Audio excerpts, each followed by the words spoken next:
south of India. This is a first, ladies and gentlemen.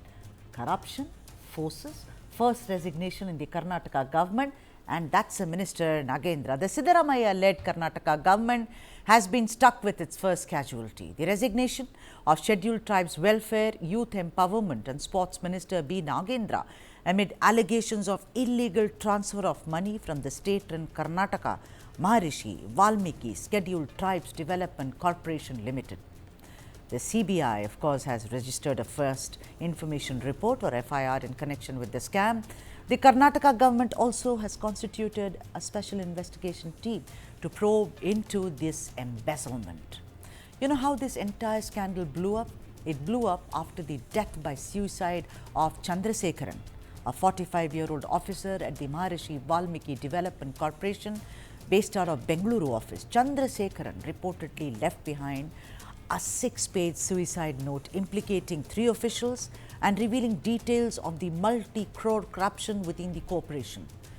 The note actually has been central in unraveling the alleged scam, which involved fraudulent transactions totaling 100 crores from the department's bank accounts transferred between branches of Union Bank of India. The money was transferred to several accounts allegedly belonging to well-known IT companies and a Hyderabad-based cooperative bank. Chandrasekharan named the corporation's now suspended managing director J.G. Padmanabh, accounts officer Parshuram and Union Bank of India chief manager Suchismita Raval in the note, while also stating that the minister had issued oral orders for transferring the funds and therefore, ladies and gentlemen, the resignation of Nagendra. The case, of course, is being investigated by the CBI. Now, even the Chief Minister, Siddaramaiah, vowed to bring the guilty to book. His Deputy Chief Minister, D.K. Shivakumar, went on record to defend Nagendra. Listen. There is no need of anyone demanding. We know, we just discussed with the Honorable Minister, myself, Chief Minister and the Home Minister. The Minister has assured that he is not involved in anything. Okay. But in the interest of the party, in the interest of the government, he doesn't want to embarrass the party. He himself has offered to resign from the ministership. I think today he will do the job.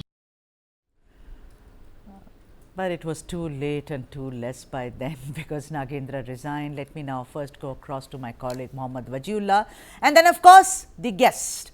2. One is Satyaprakash, spokesperson of the KPCC, and Dr. Lakshmi Ashwin Gowda, spokesperson for the BJP in Karnataka. But first up, our reporter Wajiullah, live on this. Waji, what kind of an impact is it having in the politics of the state, considering it's the first resignation in Karnataka government?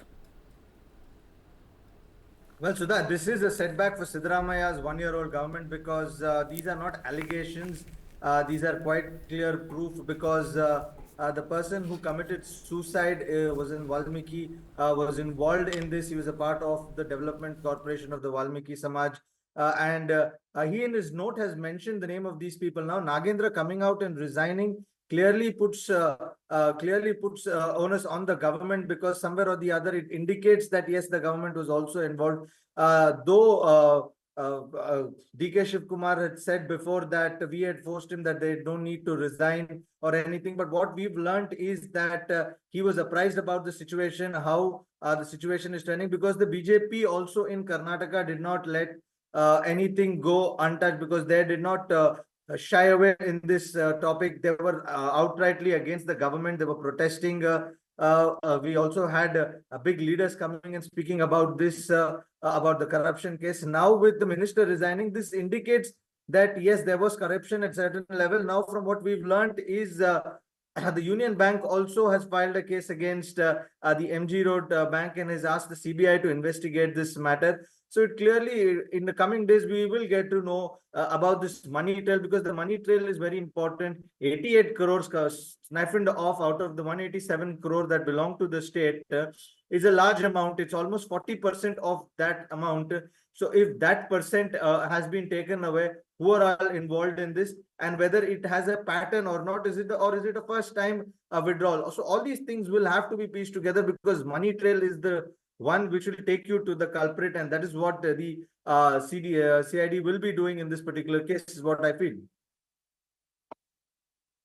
Thank you so much, Mohammad Wajullah, for joining us and bringing us up to speed on this, like you said, major embarrassment for the Siddaramaiah-led government in Karnataka. Very, very warm welcome to both of you. I have very little time because we've now decided we have to cover more stories. Satyaji, welcome. What I see, this is a terrible first resignation in your government.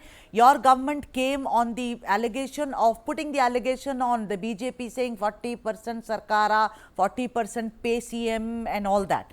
Now I see that how did this minister, allegedly Nagendra, issue oral orders for transferring the funds, overlook the creation of new bank account and transferring money, illegally to some IT companies, a cooperative bank in Hyderabad. What really went on, sir? I mean, this is, a major, it's like a mini kind of, I don't want to call it Bofors, but a scam which is mother of all scams, as it were, Satyaprakash ji. Good evening, Sudhaji. Hello. And see, Sudhaji, we need to understand our government is a no-nonsense government. No corruption will be tolerated by our Chief Minister Siddaramaiah. As soon as this came to light, our Chief Minister Siddaramaiah has gone on record to say that, we have asked, we have done an SIT. SIT will probe into it. As and when I get a preliminary report. So Nagendra is guilty, no? Satya, Nagendra is guilty. No? No, he's not guilty. Huh. No, please understand. He's not guilty right now. He's gone on record to say that since an SIT is formed, and if I am a minister and the corporation will be under me, people will feel that I might put undue pressure on the SIT to give a fair and free and fair investigation, to do a free and fair investigation. That is why he has said that, till the investigation is complete, I am resigning on my own. And that's what he has said, and even the Deputy Chief Minister has said. But it is a major blot on your government, sir. First resignation, sir. You're only a year old, sir. I'm not even connecting it to any election, anything. I'm just saying you came on the people's trust, Satyaji. And today you see... Today, if the SIT indicts the minister, yes, we will take responsibility for it. But as of now, what we need to understand, Sudhaji, that there was an election code of conduct. During election code of conduct, no one is supposed to go to these corporations also. We are not supposed to even, go to the offices. We are not even supposed to go, and do the day-to-day but it's there. Not happened after, what our sources are telling us, it's been going on for a very long time. You cannot transfer illegally, open a new bank account. Satyaprakash ji, come on, I'm older than you, sir. I've seen more scams, sir, than you must have ever have. Let me go to Gowda, madam. Dr. Gowda, I want to bring you in. Imagine this corporation which had a savings bank account in Vasantnagar branch. Suddenly MG Road, you open a new account, the phone numbers, mobile phone numbers are forged. Everything is forged. What is going on? He says model code of conduct. This has been going on for months, I say. It's not like yesterday it happened. Thank you, ma'am.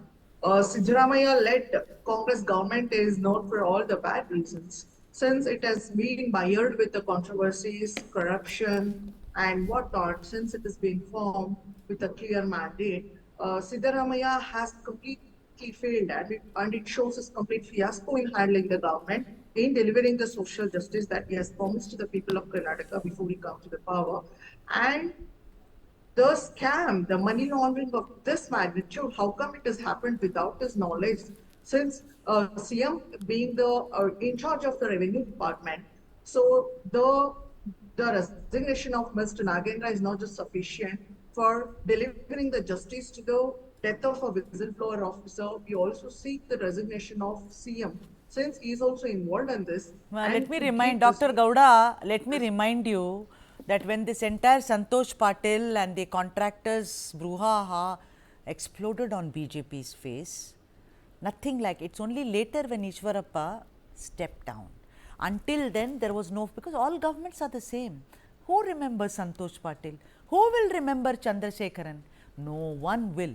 Ultimately, all the political parties are only bothered about their own breads, which they will butter back and forth forever.